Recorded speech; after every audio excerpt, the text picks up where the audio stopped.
Gently close your eyes.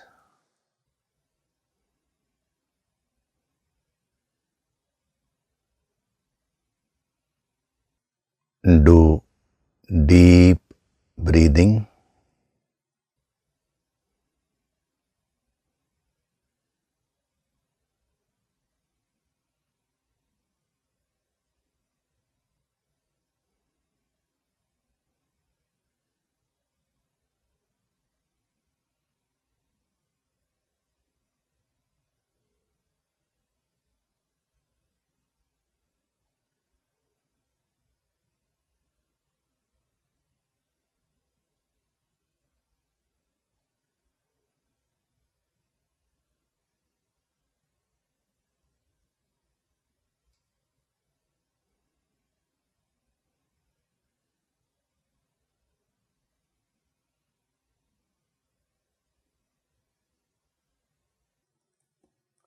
We'll chant Om once together. Synchronize the chanting of Om with your exhalation.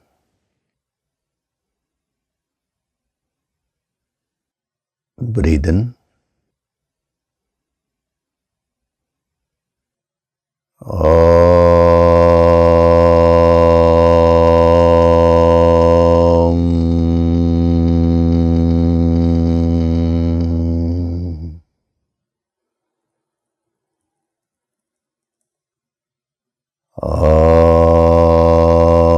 Sahana vavatu, sahanau bhunaktu, sahaviryam karavavahai, tejasvinavaditamastu ma vitvishavahay. Om Shanti, Shanti, Shanti.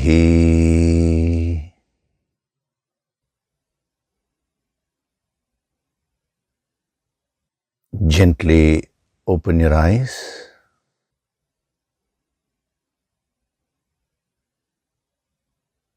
We'll chant from verses 11 to 15 of chapter 3.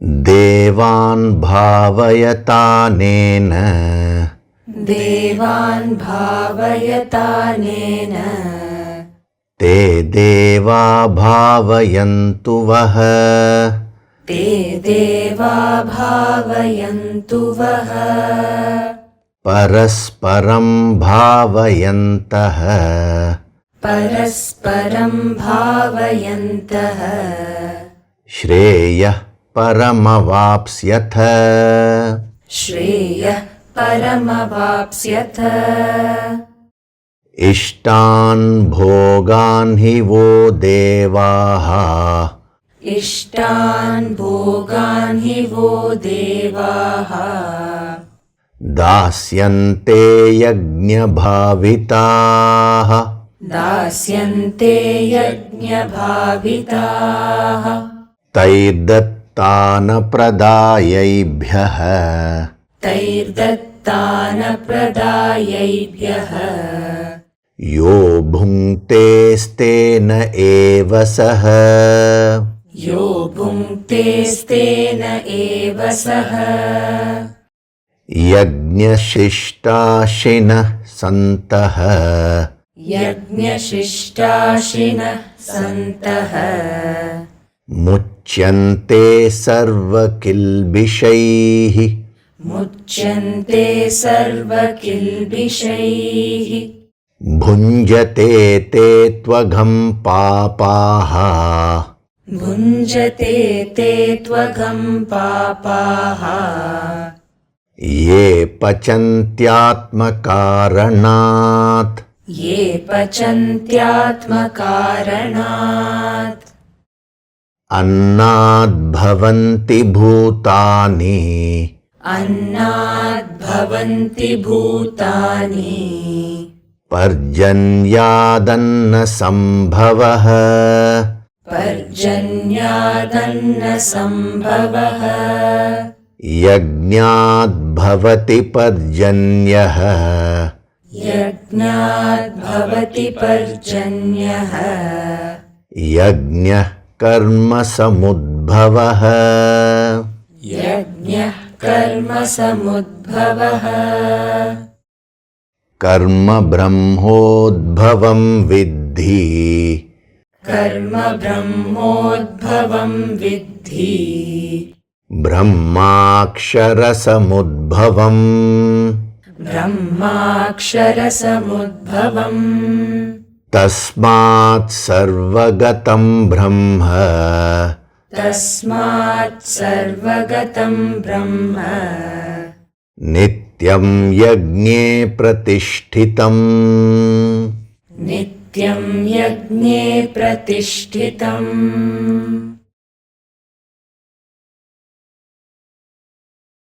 Hari Om, and a very good day to all of you.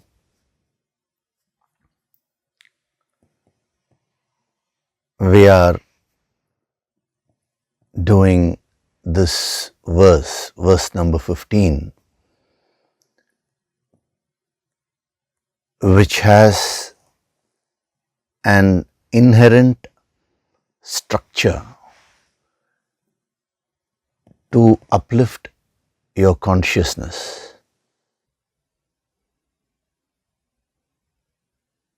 Your consciousness identifies with the energy of whatever you are thinking and feeling.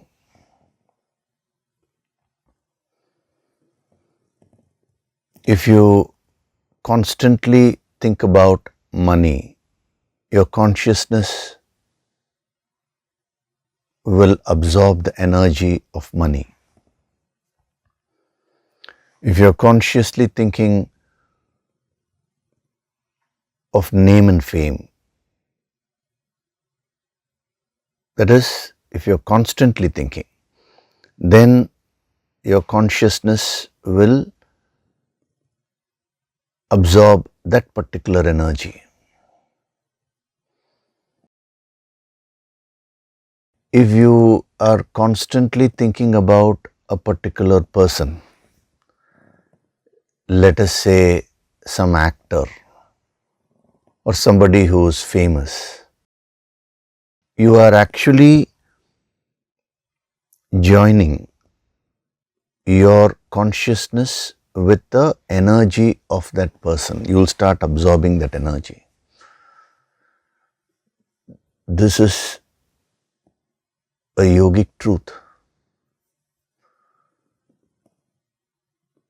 That is why what our great masters say is that you should be very careful about the thoughts which you choose.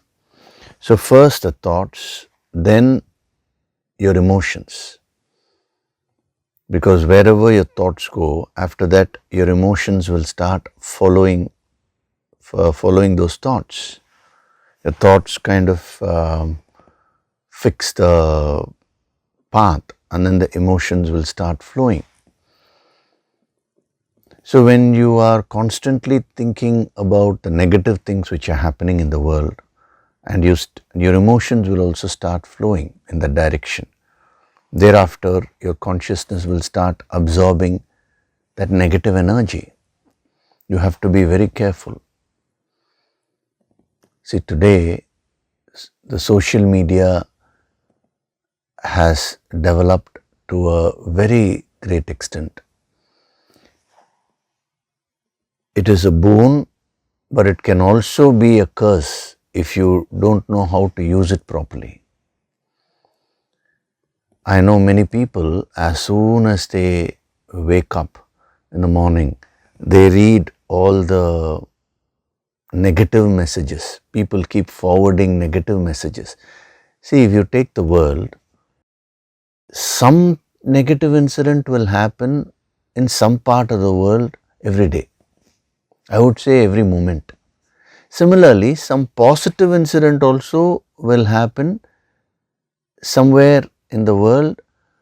It could be your place or it could be in the other corner of the world, but that will also keep happening every moment. But what happens is there is a tendency to circulate these negative incidents more, And I know many people, as soon as they wake up in the morning, they expose themselves to that. So you send your thoughts there and then you react emotionally. Your emotions also start flowing. So on a daily basis, when you keep doing that, what will happen? You should think about it. You start slowly absorbing the negative energy. So after a while, you will start seeing the whole world as negative. You will become very pessimistic in life. You will start having issues in your relationships. You will start having financial issues. For the last 35 years, 35 to 40 years, I have always been hearing somebody saying that the economy is going to crash, recession is going to happen, this will happen, that will happen. I'm saying even from a finance point of view. Now, if you keep exposing yourself to such thoughts and if you emotionally relate to it on a daily basis, now you will start absorbing that energy. After a while, that will start becoming a reality in your life. So, depending on what kind of energy you absorb, that is going to create your reality.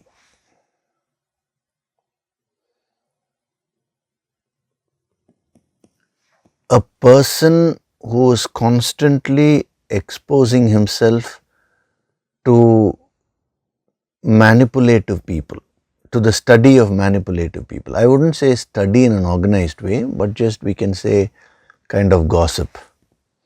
Now, he will start absorbing that nature, then he will start judging everyone as manipulative.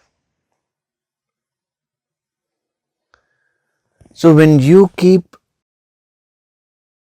acquiring this higher wisdom, say every Sunday this is being presented. Now, on a daily basis, when you get up in the morning, whatever points you have jotted down, at least take up one or two and you should reflect. Now, when you keep soaking your mind in this wisdom in that way, you will be starting your day with the spiritual energy.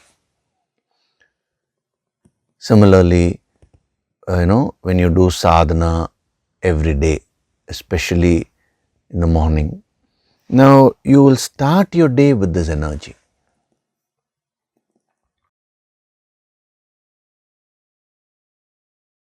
There are some people who watch these sessions on a daily basis. Apart from the Sunday, every day also at least 10-15 minutes they throughout the week they watch.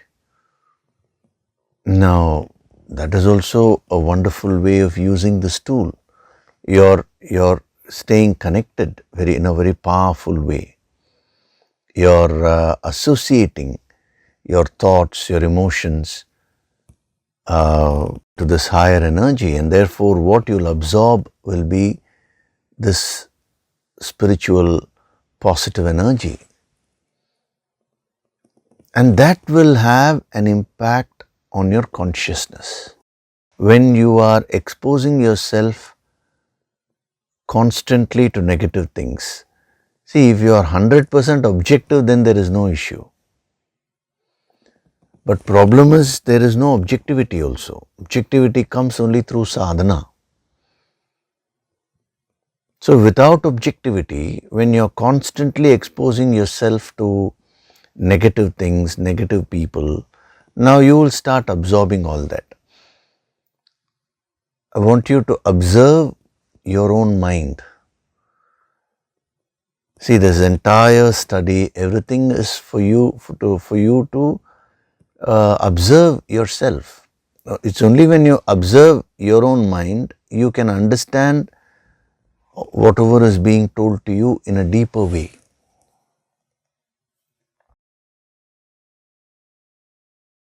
So the yogis have said the world is a projection of your mind only, means your thoughts, your emotions, everything. Now, just to read these things in a superficial way, in a bookish way, and then repeating them, what is the use of that? Now, when they say the world is a reflection of your mind, now you should see what is happening to me in my life. Now, what is the condition of my mind? Is there a correlation? Is there a connection? Because these great yogis have said this. It is only through this process of self-observation, self-study, what we call as swadhyaya, that you can genuinely convert this knowledge into wisdom.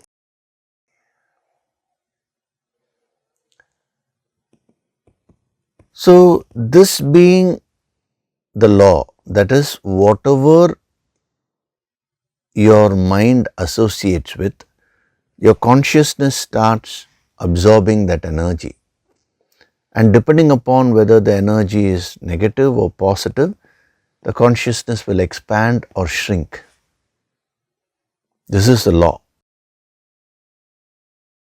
Now, this particular verse has this powerful impact if you just put your mind, onto this verse. That is, mind means your thoughts and then your emotions. Now, what will happen is your consciousness will start absorbing this energy. And what is that energy which is being given here? The highest, because he is talking of Brahma and then Akshara Brahma and then Sarvagatam Brahma. He is deepening the experience. He is deepening your meditative capacity.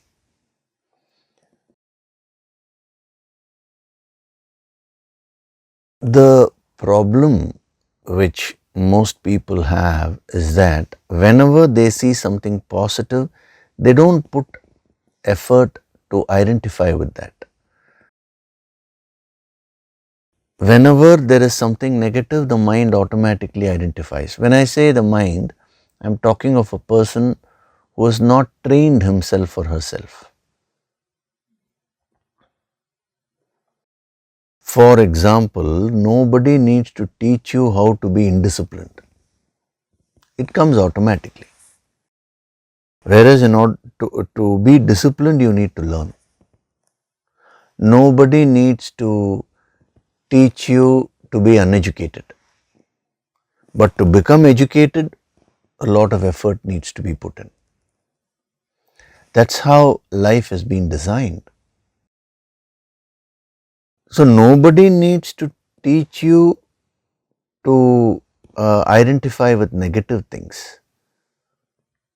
That is an automatic process. Whereas to cut that flow and to make your mind identify with positive things, to put your thoughts on positive things and derive the emotional inspiration and absorb that energy. Now that requires effort.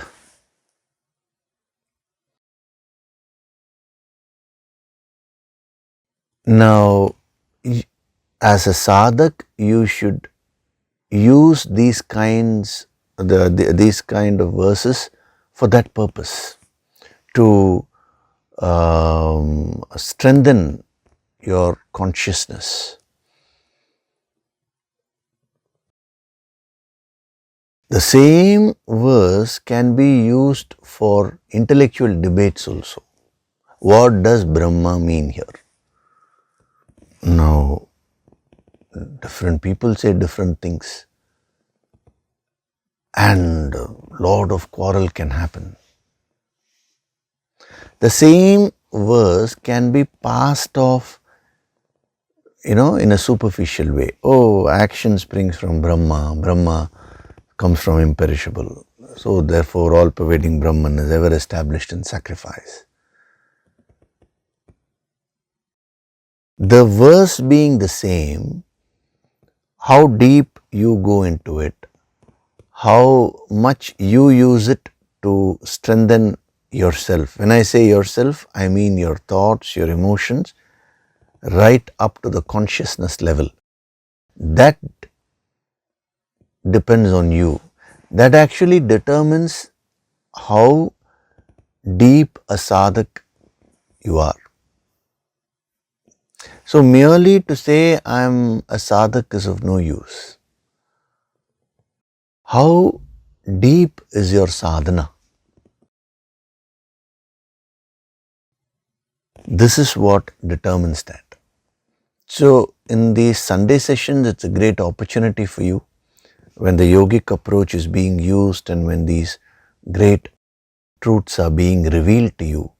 That is the best chance for you to practice this. When you are sitting and hearing this, be fully in it. Let your thoughts just start vibrating in the same frequency. Then your mind, your emotions also will start flowing in that direction. You will start getting inspired more and more and more. Let your entire personality be fixed here. Automatically, your consciousness will start absorbing this higher energy.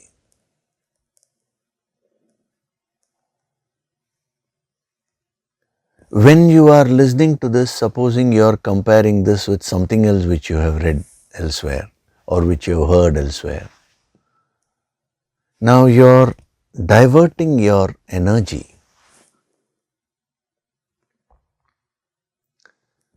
Even after the Sunday session, supposing you are making a comparison of this and some other view, now what is your purpose? Your energy is getting fragmented. See, why did they say that you require single pointed devotion towards God? So that there is no energy fragmentation. They said you should have single pointed devotion towards your Guru. Whatever path he sets, just go on following that. And before you know, you will find that you would have moved up, in a very powerful way. Without that ego manifesting, you would have spiritually grown to a very good extent. Why? Because a true master is emanating this infinite energy. Now, in an undistracted way, when you get fixed, when your thoughts get fixed and when your emotions get fixed, your consciousness will start absorbing that energy which the master is giving.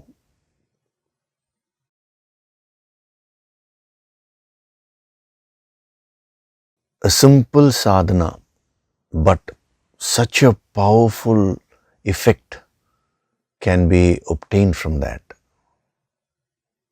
When you allow your energies to get fragmented and dissipated, then you will neither be here nor there. They say, no, you cannot travel in two boats. That is, you can't keep one leg in one boat, another leg in another boat and travel. Both legs have to be in one boat. And that boat should be a proper boat without any holes, or it should be properly maintained. No, that is another thing. But even if the boat is the best boat, but you are not keeping both your legs in it, you will face issues. So we are having the best here, the yogic approach. But now, how much you absorb, how much you will use this for your evolution, that solely depends on you. It is a choice which you have to make. No master will make the choice for you. If the student makes the choice, the master will go full on and help. But when the student does not make the choice, the Guru Shakti will automatically withdraw. There is nothing like partiality here. It is just a simple logical process. When you close your curtain, the sunlight will not come in.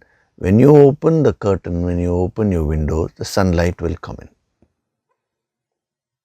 The breeze will come in. That's all. So you can't close your curtains and then say, oh sun, why are you being partial? You're going to the other person's room, you're not coming into my room. There is nothing like that. These great truths are always there in front of you. And when you are sincere, you make that connection. The yogic approach comes to you. See, if you think about it, literally it has come to you, right? Before this, you wouldn't have even heard of this term yogic approach.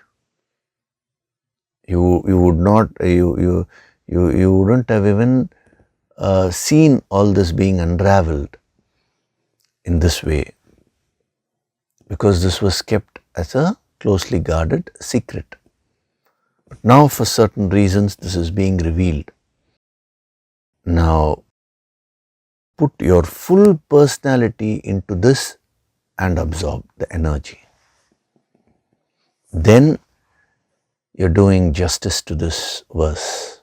Not only this verse, when we go to the next verse, it's the same thing. But a verse like this, which is talking about the highest, now even there if you are not able to do, then in other things you will only keep getting more and more distracted.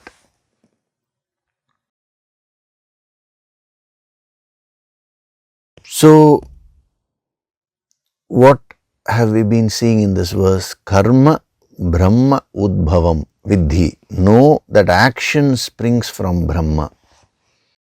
And then Brahma Akshara Samudbhavam. Brahma originates from the imperishable. So we have seen that in detail, what Brahma means, what Akshara means. Different dimensions we have seen. So one sadhak has asked a very interesting question. What he has asked is, when we take the dimension of Brahma as Vedas, that is, when we say Brahma means Vedas, that originates from the imperishable. Now it was mentioned that the principle behind it is Shabda Brahman. Now what he has asked is, when we take it as Shabda Brahman, are we talking about the vibration part, the energy and vibrations, or are we talking about the knowledge part when we say Vedas? That's a very nice question. It's a deep question. Now, I have actually already given you this answer. There is the answer to this question when I was explaining Akshara aspect. Akshara, if you remember, I said it means the letters. It also means the unit of spoken sound, that is a syllable. So, from that you can derive this answer. When we say Brahma means Vedas, both these aspects are covered. The literal meaning of Veda means knowledge, knowing.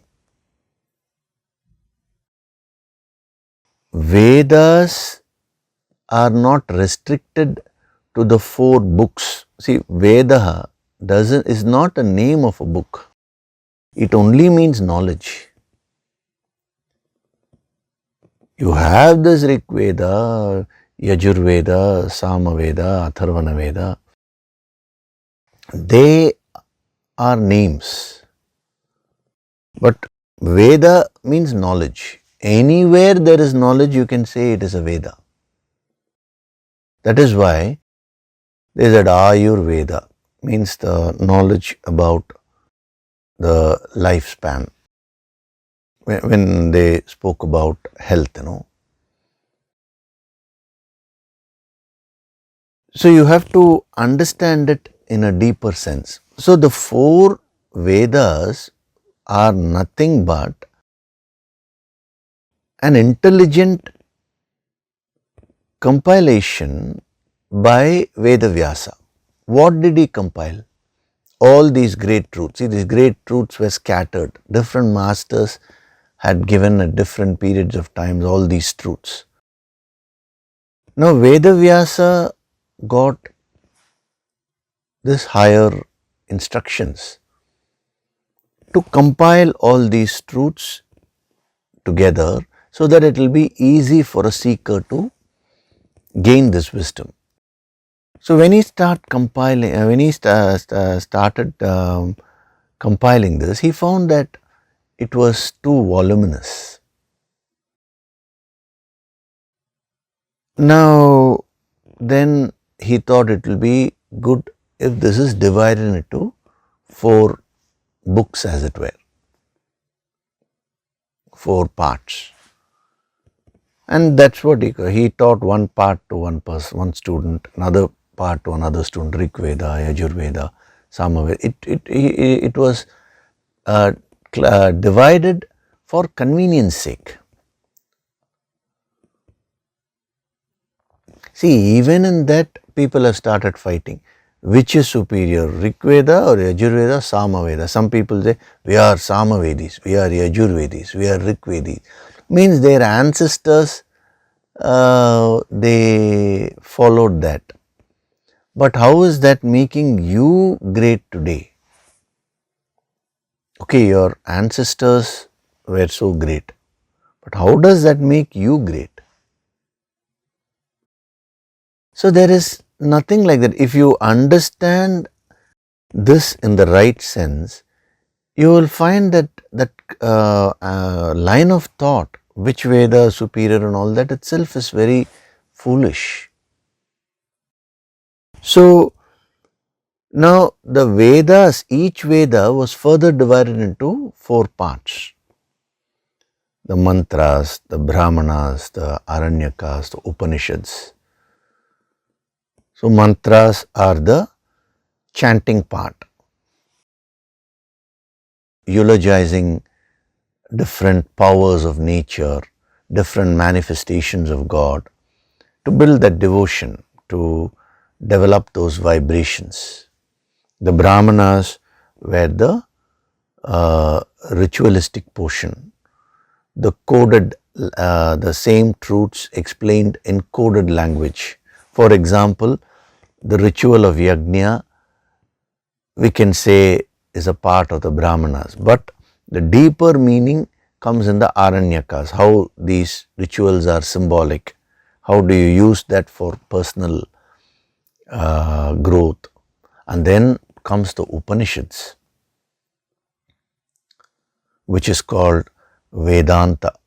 Veda Anta means the end portion of the Vedas.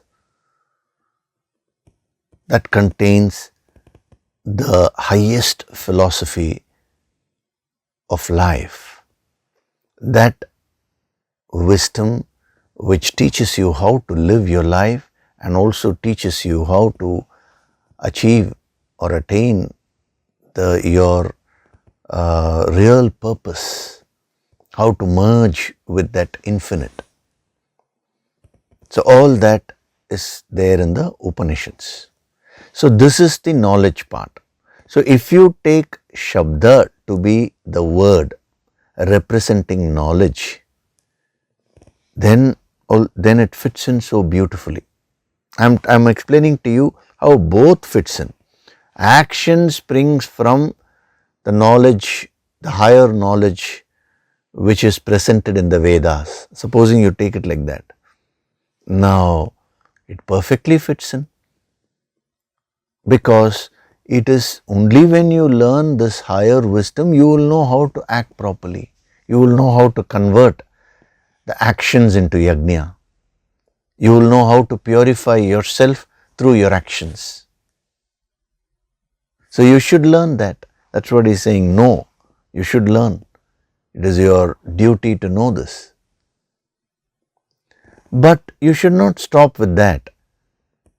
Shabda, if you take it as a sound part, now that adds further depth to this. Because these Vedic chants are mantras, which means the energy, the higher energy, which is kind of encased in these mantras, the sound vibrations. So when you learn to absorb those vibrations, now your actions will get purified automatically.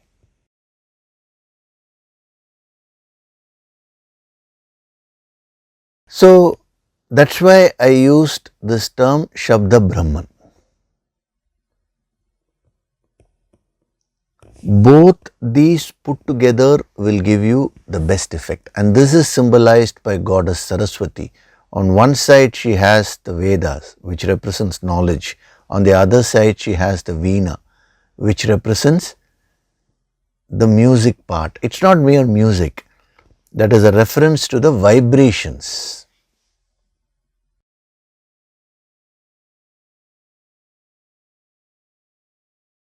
When you combine both these, that is when you get to purify your actions completely. If you merely stick to knowledge, you will simply be gaining intellectual knowledge. If you merely stick to the vibrations part, you will not understand what is happening. So that combination is what is Brahma. So when you combine these two and start acting in the world, now it has a very powerful effect, which is what we are doing. So I am asking you to do the Yoga Sankirtan sadhana every day. That is nothing but the higher vibrations contained in the Vedas. It's not merely contained in the Vedas as textbooks.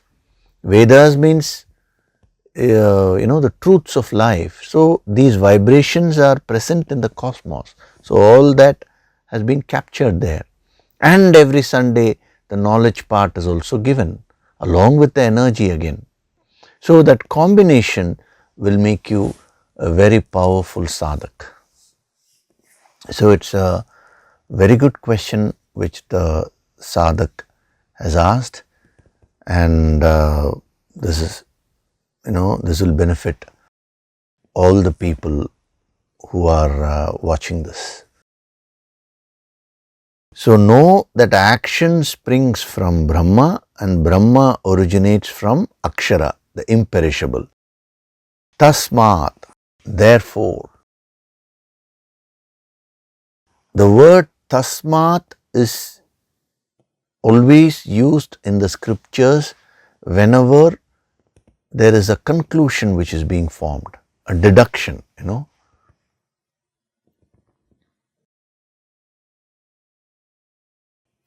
Before using that word Tasmat, a lot of analysis would have been made. So many points would have been given. After all that, only a master will say Tasmat. That is so important, because today you tend to conclude very fast. See, the style of the scriptures is not to conclude very fast. They will go deep into something and then they will finally say Tasmat. So even when explaining the yajna, he started off several verses back, and then step by step he was giving so many points, and then finally he says, Tasmat, therefore. So straight away, the sadhana message which you get is, never ever conclude things in haste. That will definitely be false. See, many a times it has been said, don't be judgmental. How do you practice that? You have to go a little more deeper. Why is it that you are judgmental? Because you come to conclusions in a haste. Without having sufficient data, you should not conclude something.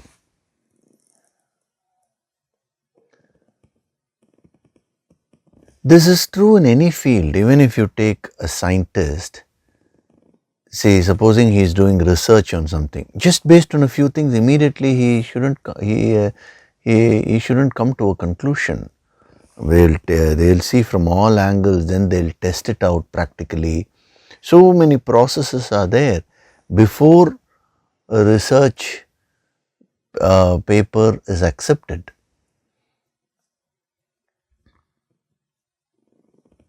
So the mind has this tendency to conclude in haste without collecting sufficient data.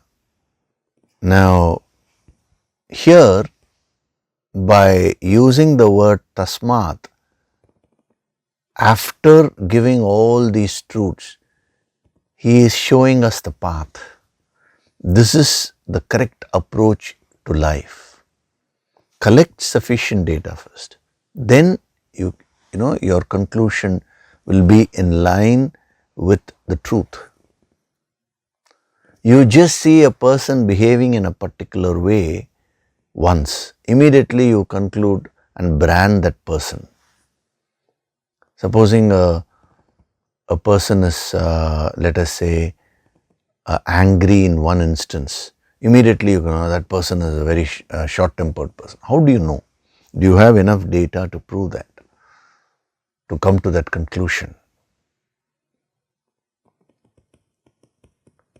You say good morning to a person. Now, the other person does not wish you back. Immediately you conclude, oh, he is a very arrogant person. May not be. That person may not have heard you, or that person may have been preoccupied, with some other a problem or something which he or she is facing. So they may not have reacted on time. So many possibilities are there. So before you come to a conclusion, you should ensure that the conclusion is based on sufficient data. This is the first thing. The second thing is, when he uses the word tasmat, he is concluding. Now, there are different ways of concluding. The first conclusion is, after you use the tool of logic, you can come to a logical conclusion about something. This is one kind of conclusion. Now, many people think that is the best way. It's not that way. There is another way of concluding also, through intuition, through the emotion, the devotion part. For example, see, even in terms of understanding, you can understand certain things from using logic, but certain things can be understood only through emotions. A mother understands her baby not through logic, it is through that emotion. Nowadays they have books, how to be the best mother. And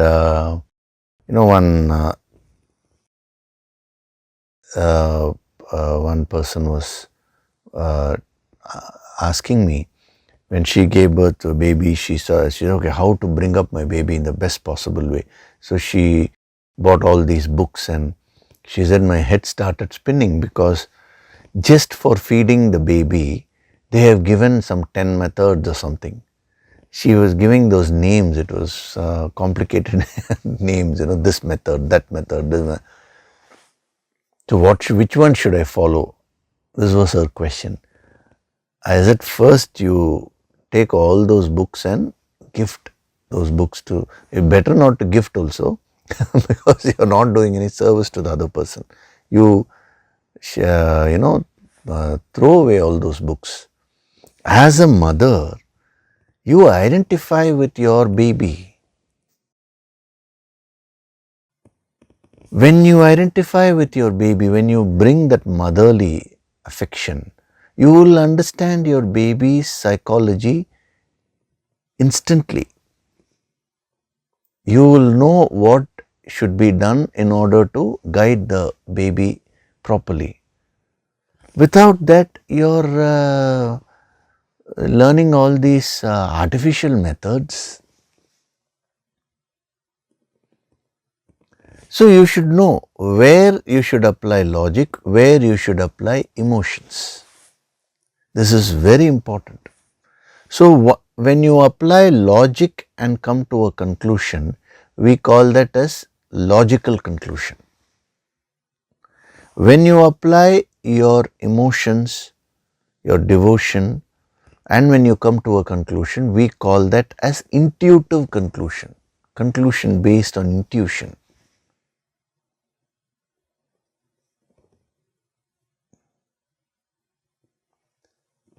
Now, these are the two types of conclusions which everyone knows commonly.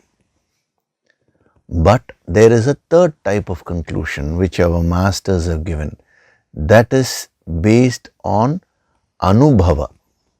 Anubhava means personal experience.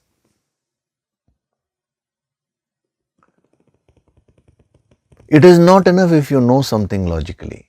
It is not enough if you feel that intuitively. They say you should go one step further and gain the experience, first-hand experience. And then when you conclude, automatically you will conclude, that conclusion is the most powerful conclusion. It can never go wrong. Now, the beauty of this yogic path is that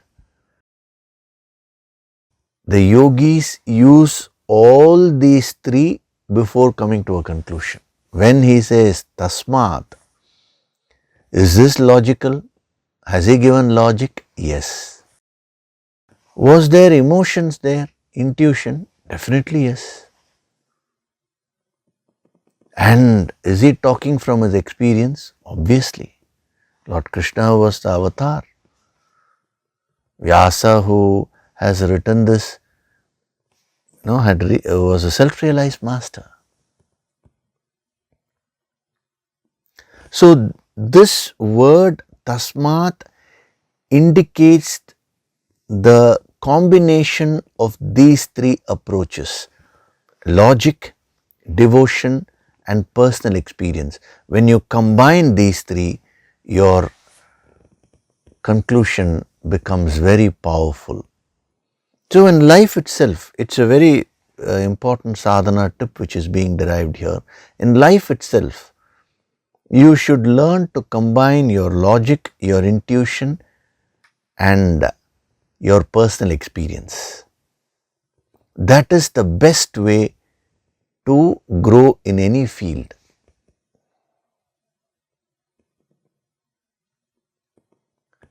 And more so in the spiritual field. If you want to grow spiritually, you require all these three. First, the logic. Because if there is no logic at all, then anybody can say anything. It can be just a shot in the dark, That is dangerous.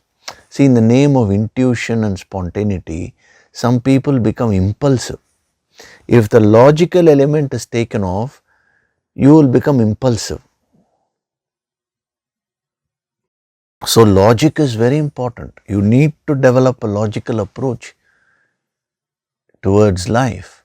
That is why it is always said, have devotion to your Guru, but let that not be a blind devotion.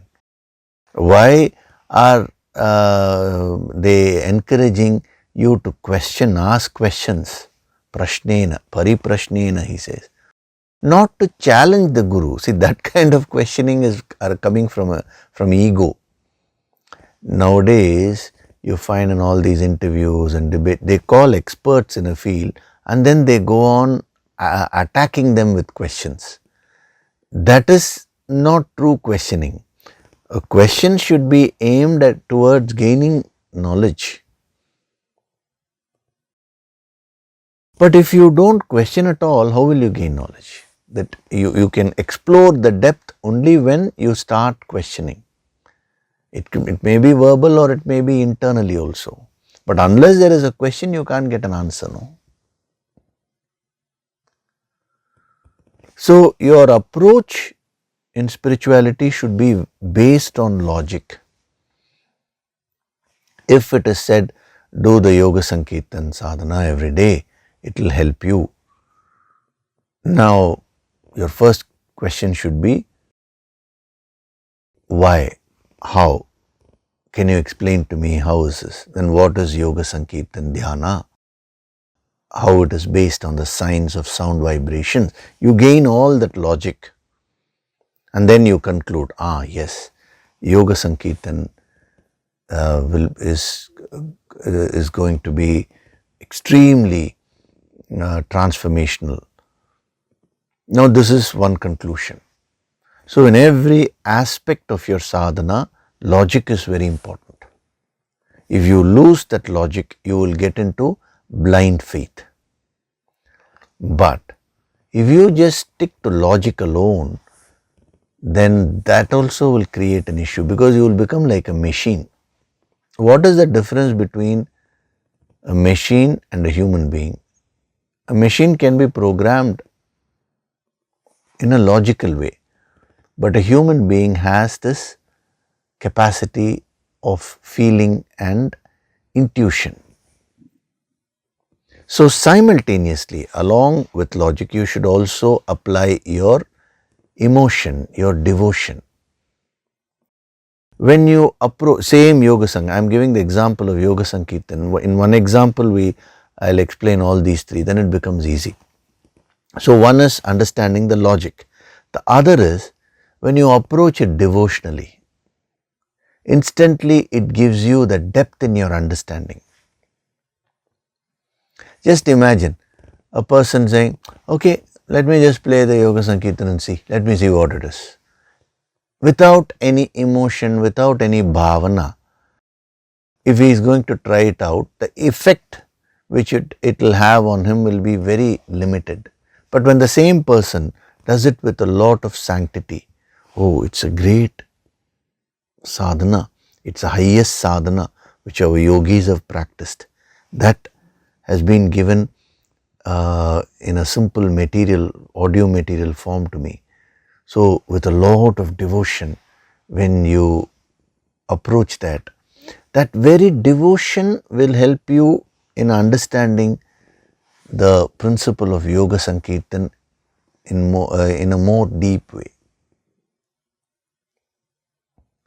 So one is the logic, the other is the devotion. You should combine these two. But you have used your logic, you have used your devotion, now you have come to a very powerful conclusion, Yoga Sankirtan is the best. Then you go your way. Is your conclusion complete? No. Using these two things, now you should sit and do the sadhana every day and gain a first-hand experience, anubhava. And when you gain the first-hand experience, that is when your wisdom gets completed. See, tasmat is a conclusion not merely at the intellectual level. Intellect is also there, not merely at the intuitive, emotional level. That is also there, but it goes right up to the anubhava level. Your wisdom gets completed. So, Tasmat, when the master says Tasmat, that's a very powerful sadhana, that wisdom which he is giving is extremely powerful. It's not only here, in many verses, after giving the logic and along with the intuitive part, and the sadhana also will be given for you to gain the personal experience, and then he will say Tasmat. It has tremendous power. So when is it Tasmat Sarvagatam Brahma Tasmat, that should hit you. Oh, it's coming from him who has combined logic, intuition, that is devotion, and who is talking from his personal experience. The moment you receive it with that frame of mind, now your wisdom will start getting completed. You will start getting the higher wisdom in its truest sense of the term. So when you read this line, Tasmat Sarvagatam Brahma Nityam Yagne Pratishtitam. Before going into the full line, first itself, the moment you read this word Tasmat, it's a reminder for you as a sadhak. I should first understand this logically. I should gain the knowledge, number one, in a proper logical sequential way, which anyway we are doing every week. Number two, I should have that devotion. Devotion can reach areas where logic can't. It adds more depth.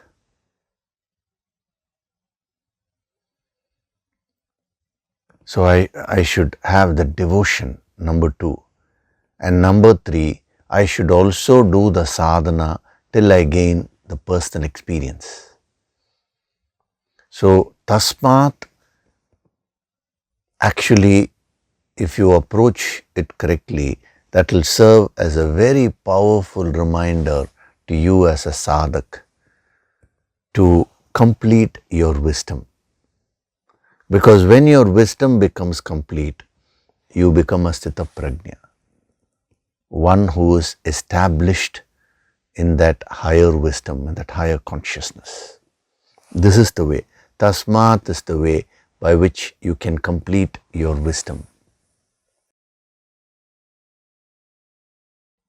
So, Tasmat Sarvagatam Brahma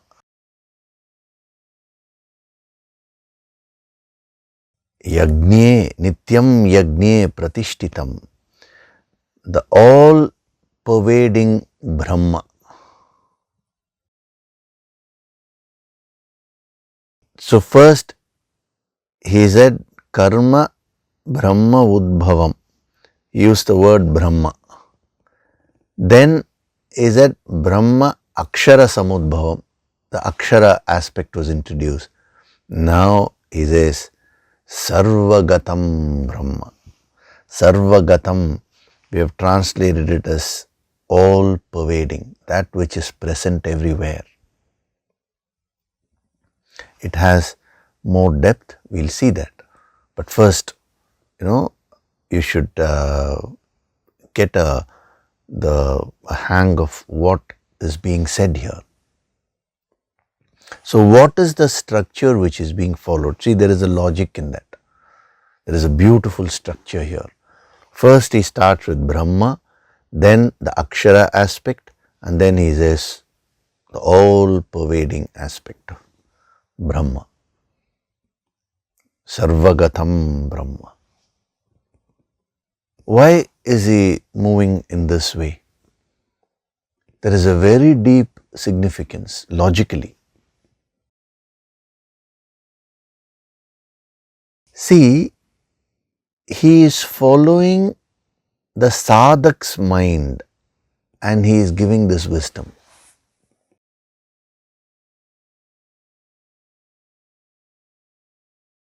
There are two ways of doing this. One is a master starts from his level and then comes down and reaches the sadhak. That is one way. It is very useful in certain cases. The other way is the master starts from the sadhak's level and comes to his level.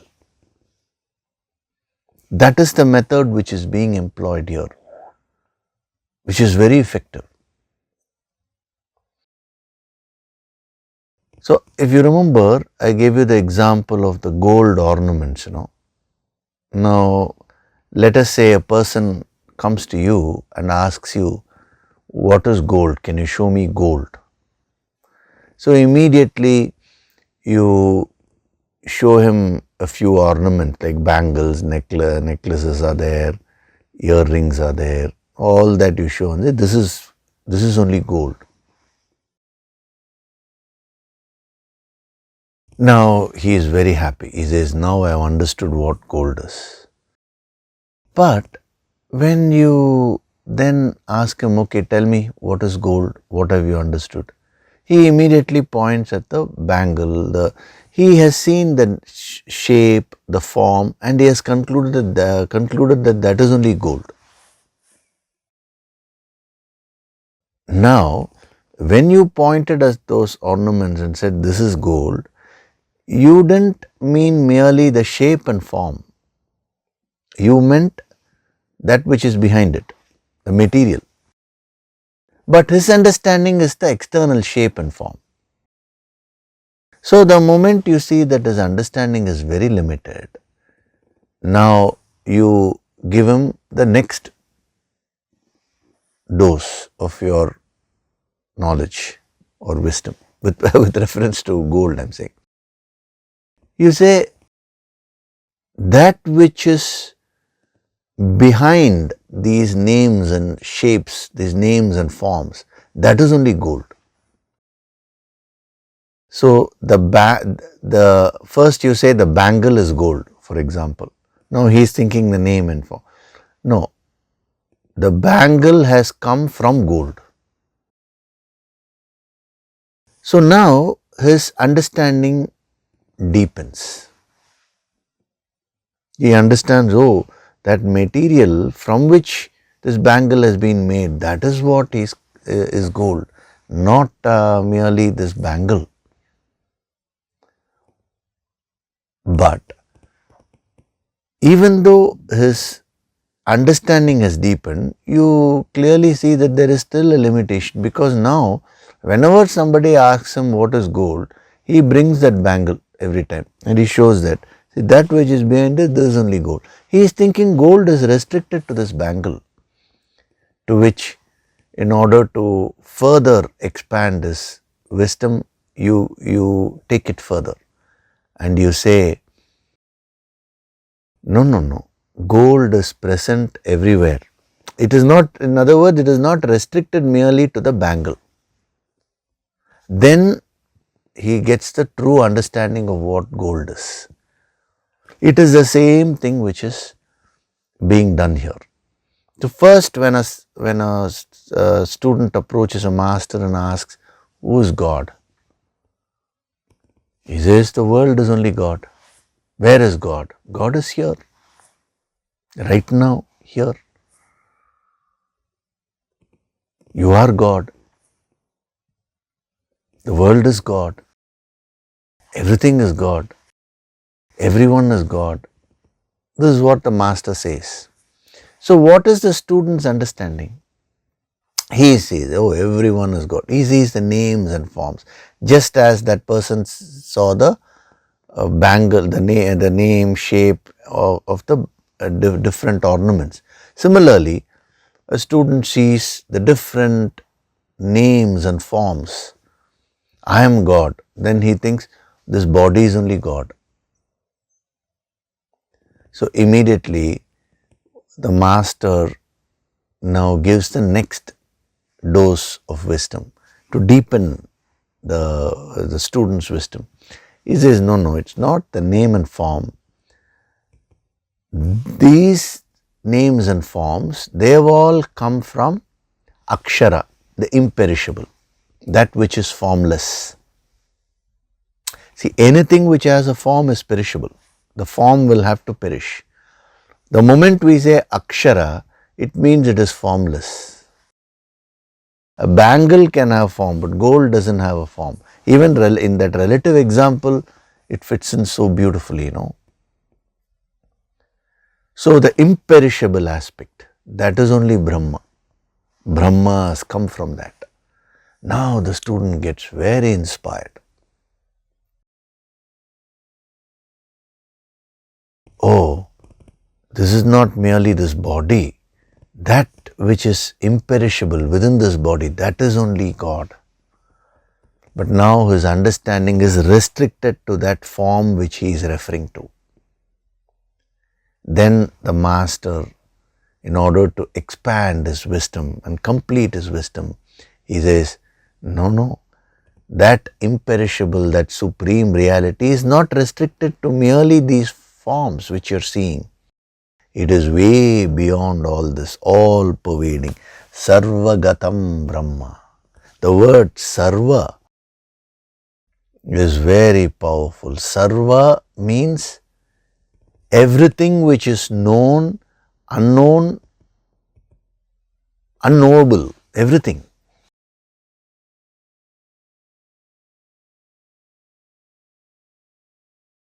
Whatever it is that your intellect can conceive, that is included in Sarva.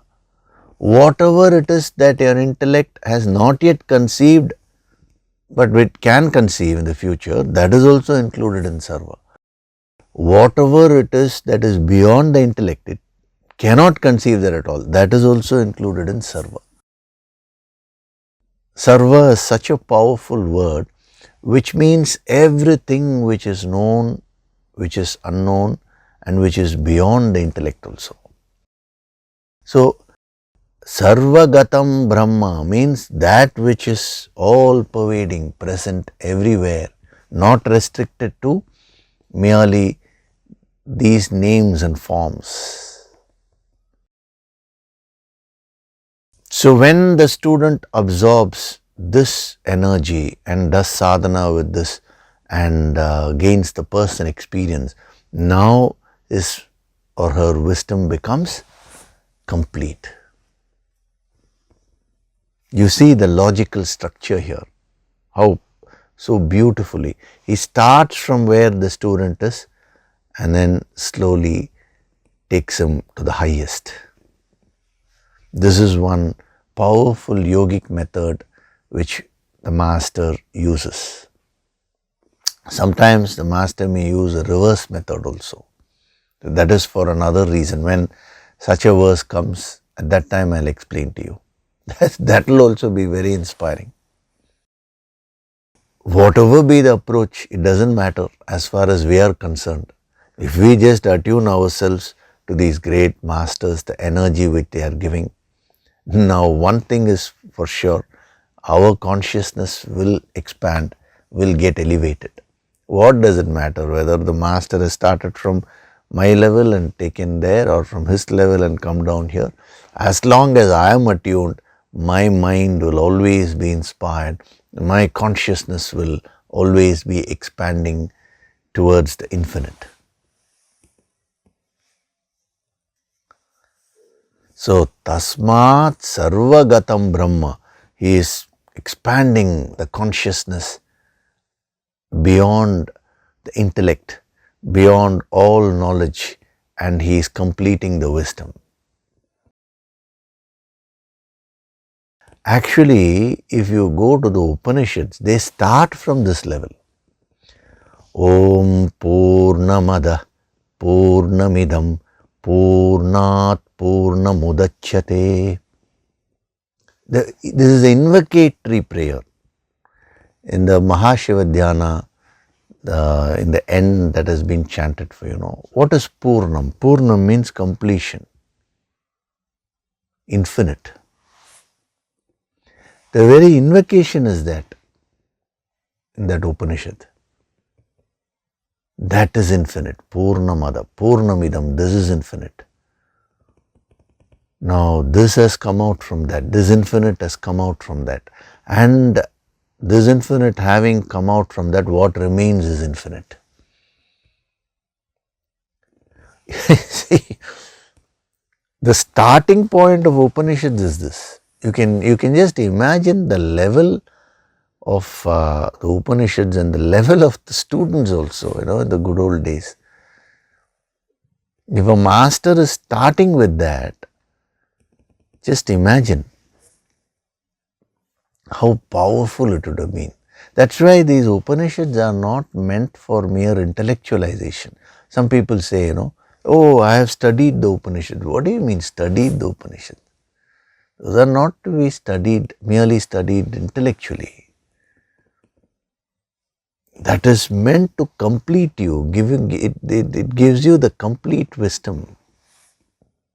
You have to use logic, you have to use devotion, and then do the sadhana and get the personal experience.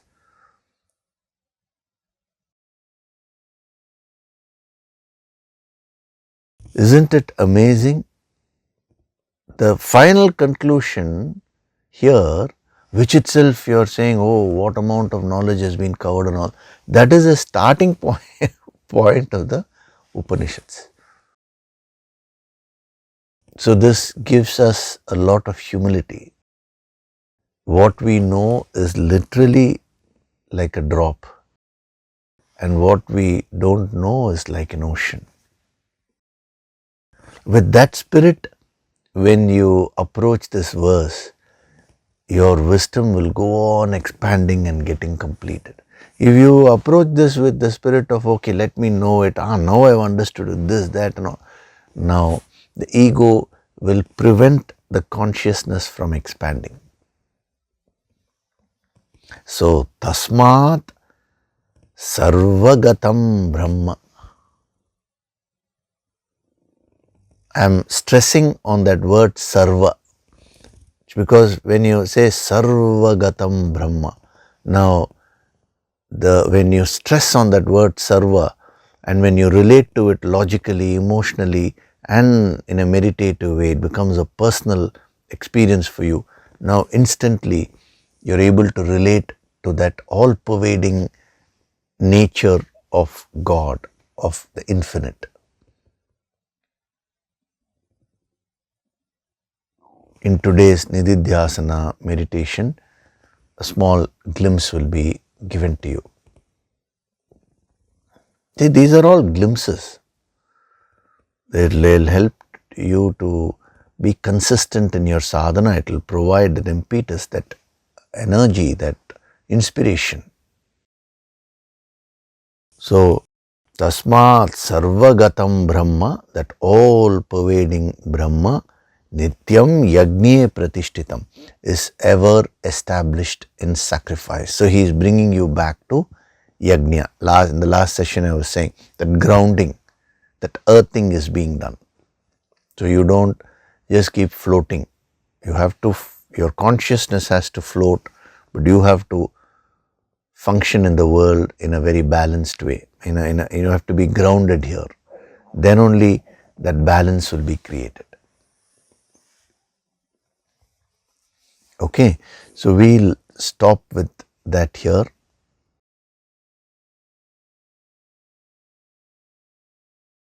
These truths are so sublime.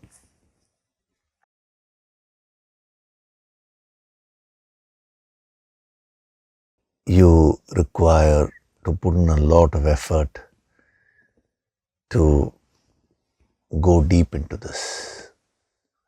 Great yogis have dedicated their entire life to absorb this energy, and then they have been kind enough, compassionate enough to give it to us. So at least the least we can do to repay is to do our daily sadhana properly.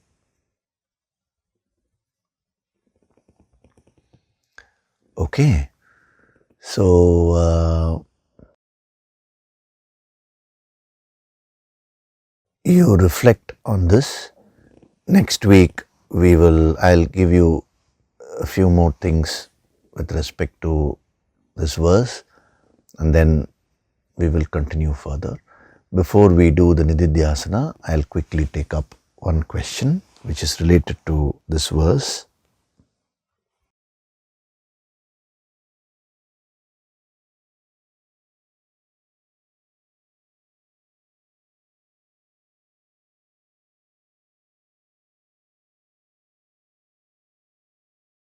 Guruji, please clarify. I am able to chant verse 15 with say 50% ease. The flow is satisfactory till I reach the word yajna. If I omit that word, I am able to complete the verse happily. But yajna word breaks my flow. Can I chant that after a week after I get the flow to at least 90%? Is it right to do this? Thank you, sir.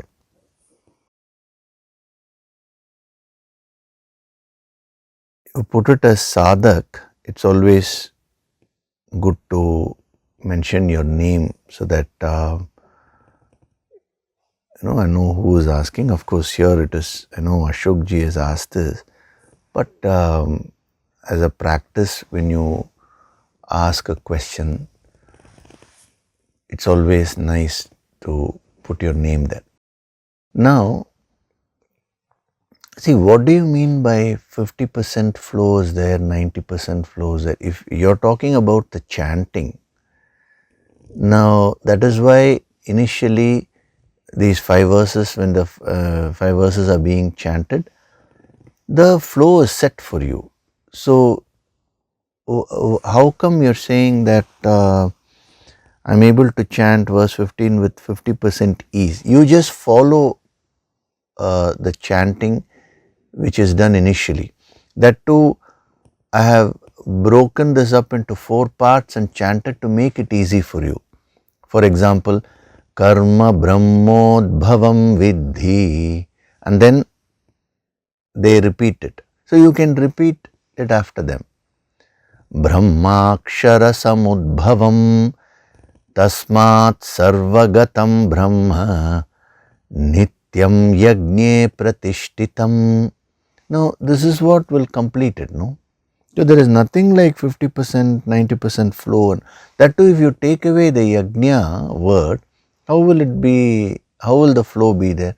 Tasmat sarvagatam brahma nityam pratishtitam. So, that yajna is not there, no? Nityam yagne pratishtitam.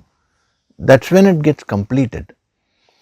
So, what exactly are you meaning by, shall I bring it to 90% flow and then I will add the word yajna and all that? That is not clear. So, the best approach is, when the initial chanting is on, you just chant when the chorus is chanting. When they are chanting, after, see, I set the energy pattern initially. I'm chanting, and then the chorus comes in. That is for you to practice. So when you also chant aloud as you're along with them, that will build that energy. Automatically that 100% flow will come in that instant, in that moment itself. You don't need to practice it for 1 week and all that. Just try this, sir, and you get back if there are further issues. Okay. So now we'll do the Nididhyasana meditation. So before we go to the Nididhyasana, the trick there is to go with the flow. You're trying too much. There is no, you don't need to make it very complicated. See, I am simplifying it for you. So just follow that pattern, follow that flow. The 100% flow has already been given to you. You just have to absorb it and follow it. That's all. Okay. So now we'll do Nididhyasana meditation. Gently Close your eyes.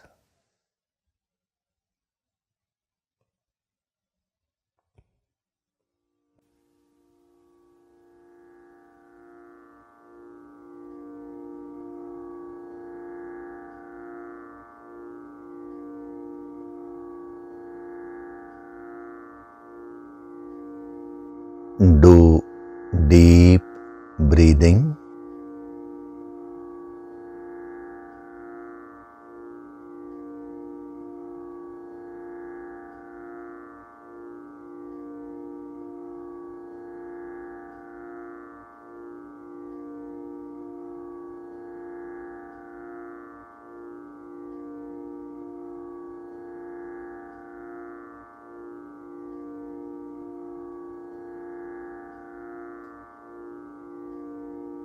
With every breath, I am becoming more and more relaxed.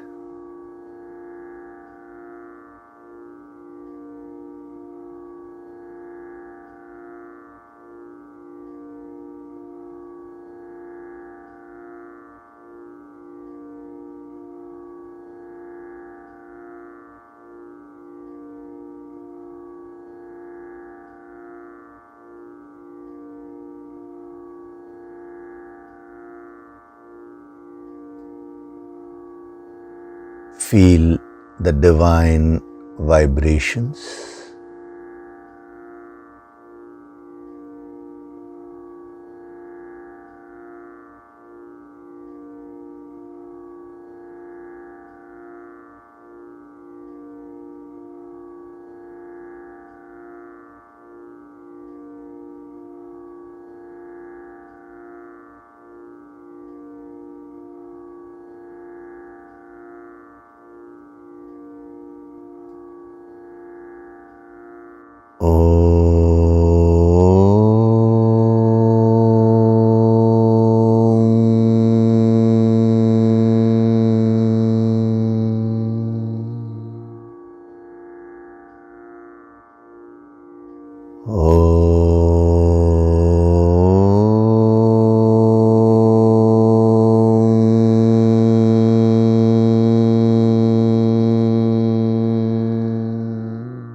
With every breath, I am going deeper and deeper into myself.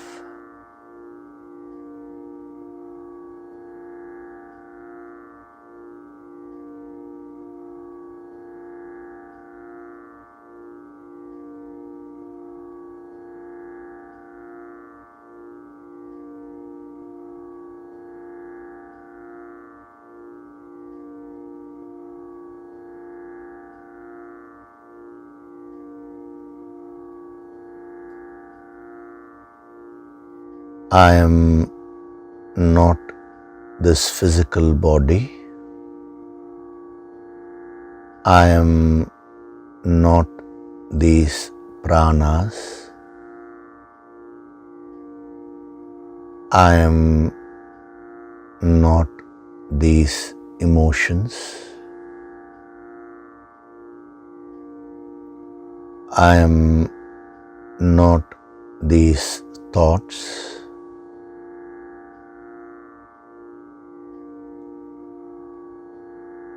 I am that supreme infinite reality.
I am one with that all-pervading Brahman.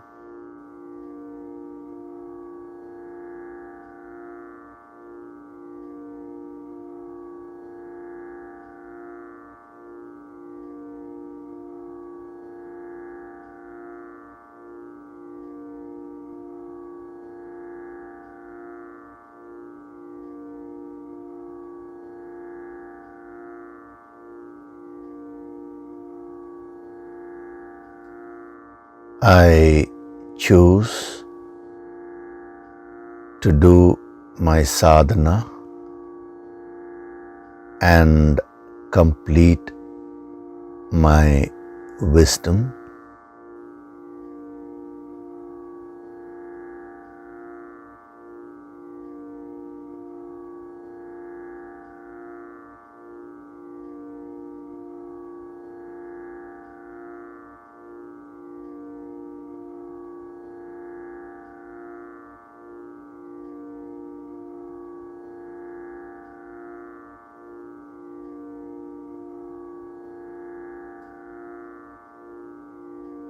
I am Swayam Prakashit, self-illuminating.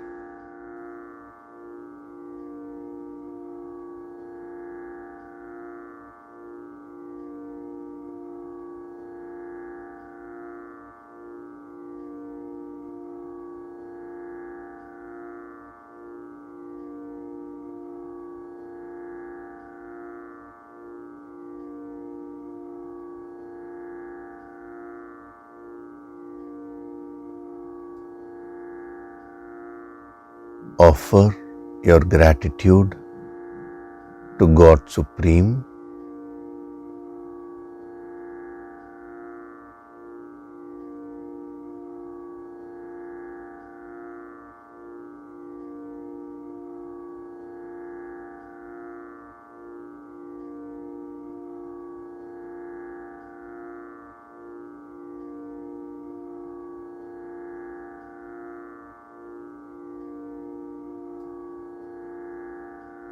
Offer your gratitude to your Guru and all the holy masters.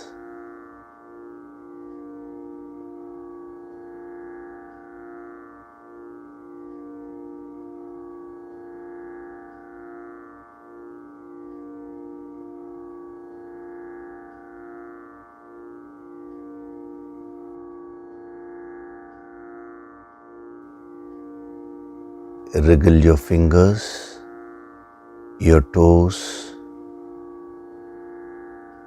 Open and close your palms a few times. Rub your palms together to create a warmth.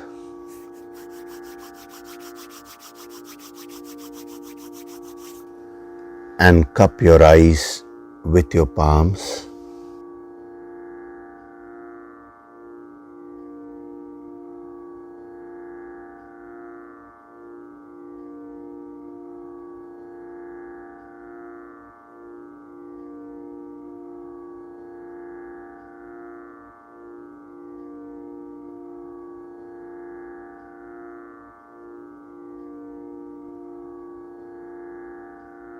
Gently rub your eyes, your cheeks,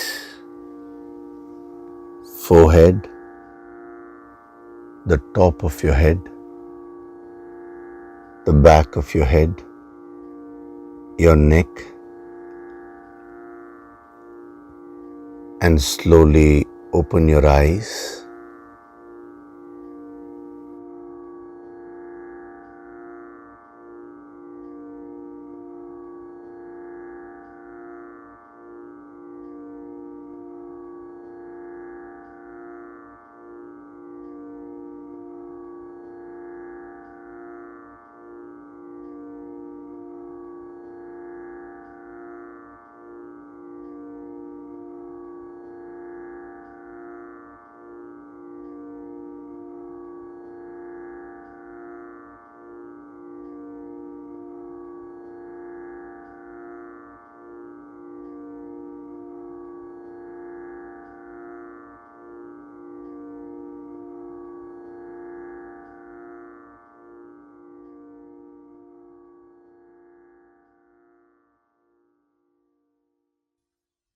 Welcome back.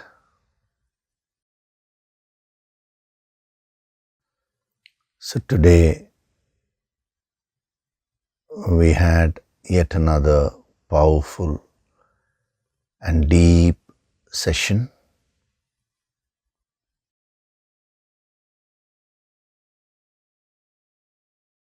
Every aspect of this verse is a sadhana actually. Sadhana to get established in the next level of wisdom.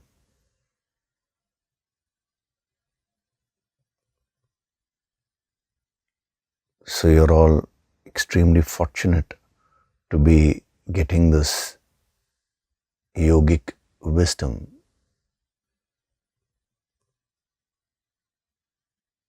So tools are being given. Now how you use these tools, that depends on you.